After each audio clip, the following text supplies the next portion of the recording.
Yes, you can, can't you? I mean, you can live without your mobile phone, but the mobile phone is an intrinsic part now of our being. If you forget it, if you leave it at home, or if you get into the office and you realise you haven't brought it with you, you do fit. Well, what am I going to do? How am I going to manage to get through the day without my mobile phone?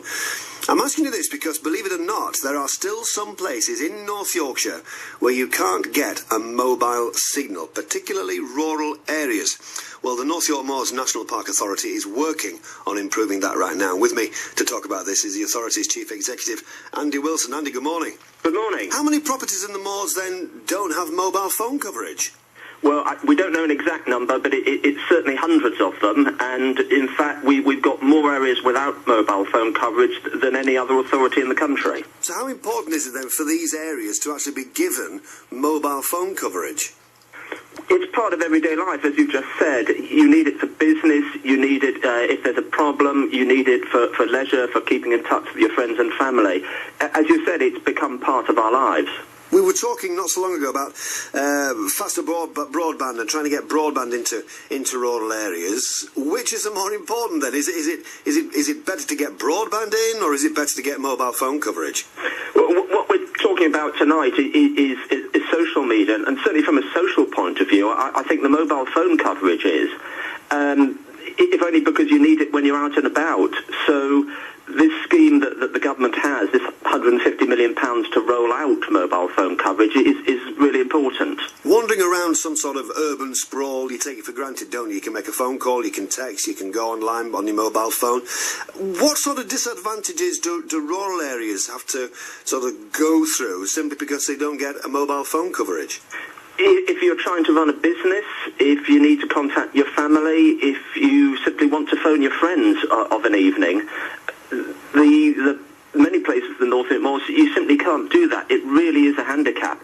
And even with the scheme, not everywhere will be covered. There'll be big parts of the wild moors where, if people are bothered, yes, they really will be isolated. But for our communities, it's really important. Hence the meeting this evening at Lady Lumley School. Isn't there something quite romantic about the idea of somewhere in the North York Moors and not being able to use your mobile phone?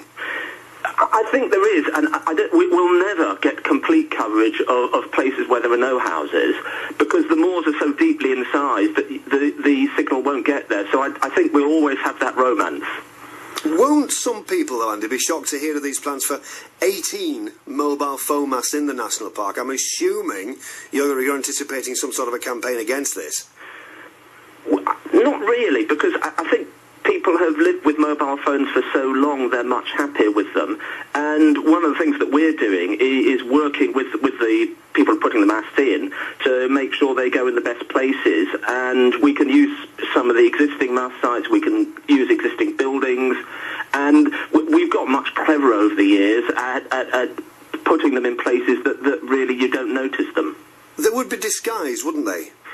I don't think these ones will be. I think it will be a matter of locating them in places. If there's already a big building with a mast on, or if you site it carefully within woodland, I think that has been done. We've done it in the national park here, but I don't think that's on the cards for this set of phones. What's the process then for building these masts? I mean, planning permission and making sure that they don't. It's a beautiful area, isn't it? The North York Moors National Park. We don't want these things to look unsightly. So what's the process for getting them in place? Well, there's planning permission to go through, but the first thing is to get the support of the community and talk to them. And as I said, if people are interested, there's a meeting at Lady Lumley School tonight to talk about it from 5:30. And it's about reassuring people, explaining to people, getting their support for this rollout, which will include two of our big roads. The A169 and the A171 are two of the very worst in the country, and one of the aims is to get coverage along those roads. Who's going to pay for this? Because we know the Park Authority, along with many other organisations across the country, have had to look at cuts in their budget. So who pays for these mobile phone masts? Is it the companies themselves? Because you've got to then think that they're not going to get much money back, are they, from smaller rural areas as opposed to large urban ones?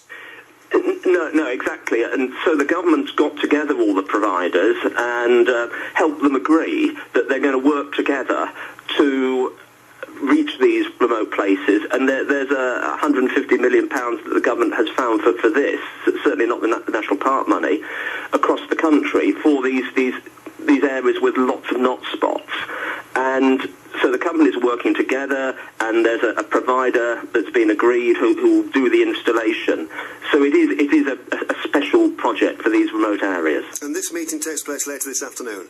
It's from 5:30, Lady Lumley School tonight. Okay, Andy, thanks for that this morning. Andy Wilson, who's the Chief Executive at the North York Moors National Park Authority. Can you live without a mobile phone? Well, after 8 o'clock this morning, we'll be talking to a businesswoman in Rosedale Abbey, where there's no mobile phone signal. I hope we got a landline number, otherwise we've had it. Apart from emergency calls. I was going to say, if you're listening in Rosedale Abbey, give me a call on your mobile, but sorry, you probably can't do it. We'll do more of that later in the programme, Travel News.